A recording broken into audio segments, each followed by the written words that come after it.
Welcome everybody to my next episode of Personal Brand Mechanics interview series. My name is Peter Sterlacci. I'm the founder of Believe, Become, Be Your Brand, where I work with on-the-move careerists who want to really uncover, manage, and communicate the power of their personal brand.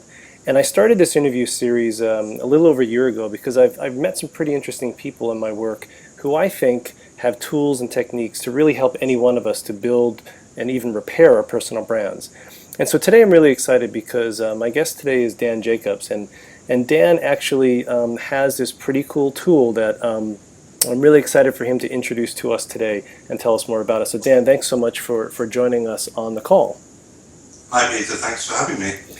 Well, you are the CEO and co-founder of an online profile tool called Enthuse.me, and so I would really like you to tell us a bit more about Enthuse.me. How did it get started? What was, what's the story behind Enthuse.me? Sure. So I really started thinking about how do you, the whole credibility piece online. So how do you know, how do you trust people online? How do you gauge credibility? When you look at someone's website, when you look at someone's Twitter feed, etc., and you decide at some point that you might want to initiate a relationship with that person, how is it that you, what's the tipping point, what's the information, what's the content, what's the relationship that makes you go, this is someone I want to do business with? Right. And really it started, I was thinking about how people transact online, and that more and more people will be using the web, and are already, but will be using the web to transact, to sell their time and services. Sure. Through the web. And there are already lots of, for example, freelancer websites, Elance and freelance.com, and lots of different ones that allow you, at some level, they're very commoditized, but they allow you to sell services and to transact online. But the problem with those sites is, I mean, they're great, but they have limitations. The limitation is that those services become commoditized. So it tends to be people selling things like translating and services, and the translating services will be charged per word or per whatever, or it could be, I'll design logos for you, and it's very much around price and around turnaround time. Sure. Which is great, but it only takes us so far.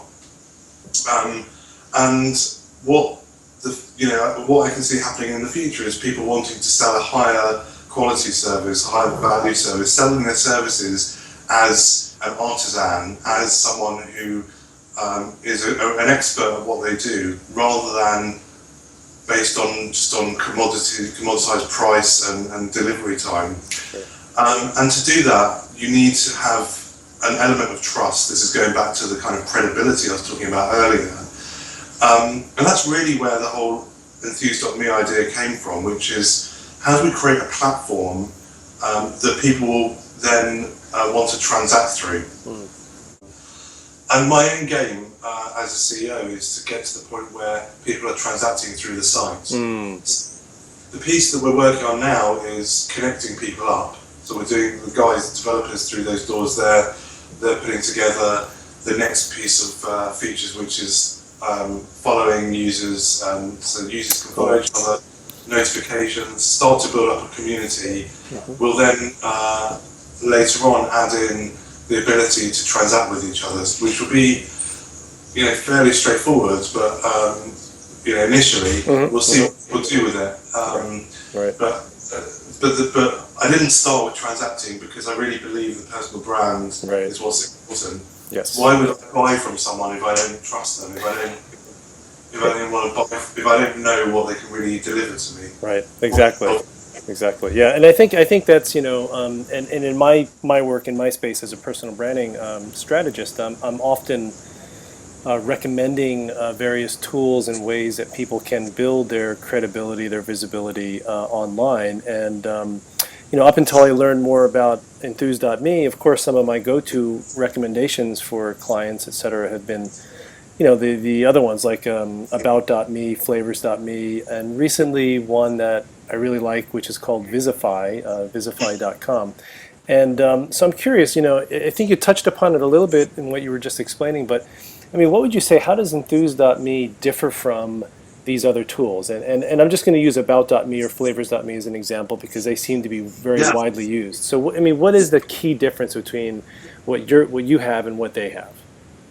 I think what we're trying to do is something very different. So About.me and Flavors.me and those kind of sites, what they're really saying is you've got stuff all over the internet. You could have 10 Twitter accounts, you could have, 2 LinkedIn accounts, you could have a Facebook account, you've got, all your other accounts. We'll just bring that together in one place. Right. And that's absolutely great, except I personally find it unsatisfactory because if I'm trying to brand myself, I don't really want all of that other stuff in there. Not only that, I actually don't want to have every single, tweet that I've tweeted out in the last year on the page because most of it's probably junk. Right. And actually, there's 2 or 3 in the last couple of months that I think are really useful, and that's what I want people to see. So what we're doing is, again, it's really about sometimes less is more. Yeah. It's not. I would say Enthuse, in a sense, in a way, is closer to Pinterest in that sense, and it's more about curating your brand rather than I'm just going to put everything in together. And because our goal is so different, our product will, as I talked about before, diverge away from those other products. At the moment, I can see how people might think, oh, that's similar. But as you start adding in, things, sort of the transacting side and the kind of community with recommendations and such, then that starts to move away from those models. But yeah, I mean, About.me and Flavors, you could do some of this on there, but it's not what it's designed for. I also think that as you said, people have so many different choices out there for what they could use, and I think it can be very confusing, and that people are doing a bit with this tool, a bit with that tool, et cetera, et cetera. And so, what I often see is that I see people making kind of these big mistakes when they start building their brand, when they start branding themselves online and their online presence. So I'm curious, just in your experience, what do you think is one of the biggest mistakes people make when they start building their online presence? Yeah, I think there's a few. That's a really good question. There's a few things I'd say. The first thing is the way that I've built Enthuse partly answers that question, because it's trying to give someone everything is a bad way to go. So, which is why the resume is something that's going out of the window slowly but surely, because it's too much information. I'm not really that interested when I'm looking at resumes in most of the information, because before 5 years ago, this person may have been working for 10 years, and before 5 years ago, everything they were working on was completely irrelevant. Right. So I just want to see relevant information, and I think when you're building your personal brand online, it's really important to think about what's your objective? What are you trying to communicate? What are you trying to get across? Stick to that. Right. Yeah. Is it that interesting that you're a fanatical scuba diver? Probably not for most people. Right. And if you look at the way we've built Enthuse, it's really about minimalism, stripped down, and the design is designed on purpose that way, because that accentuates the content that you do have. Sure. So, in other words, by cutting out all the noise, the other stuff, it brings out, it kind of highlights the real experience and the real quality that you have as an individual. And we are all unique. Sure. I'm yet to meet someone who couldn't, position themselves or sell themselves in a way that's different to people. We are unique, and the more stuff you have around the edges that isn't relevant to your core message. Exactly. So I guess the first step is define your core message, and it's not that easy. You probably spend a lot of work on this, Peter, with people. Right. It's like really trying to work out what is it that I offer, what is it that I do, what is it that I do differently, and to be confident about that as well. Absolutely. And to really take ownership of that and to say, okay, now I've got that, let's stick to that. That's the plan. Let's not necessarily talk about all this other stuff. Yeah. So those are my top tips on that front. I think exactly as you said. I mean, this whole idea of really cutting out the noise and less is more. And I think that's, unfortunately, we can get kind of caught in that trap where, we get attracted by all the noise and all the bells and whistles. But then at the end of the day, I think, as you've said, it detracts from what that core message is that you offer. Now, I think, Enthuse is definitely getting a lot more attention recently. And I even think, speaking of social media, I think somebody put on Facebook or Twitter that you guys recently were considered one of the top 10 go-to websites this week, right? Um, and but one of the things, and I think you've pretty much have really touched upon it, but one of the critiques that I have heard is that as of now, there isn't much room for customization on the current platform, and I'm curious, where do you see the platform going in terms of this, as well as other functions, or is that something that you don't want to put in there because you really want to keep it in Yeah. this kind of, as you said, the less is more context? Well, I personally, my gut feeling is to not give that to the customers. I mean, yes, a lot of people ask for that. I think that because people want something doesn't mean it's necessarily the best thing for them. Right. There's some chocolate cake on the table there that I really want to eat it, but it's probably not the best thing for me.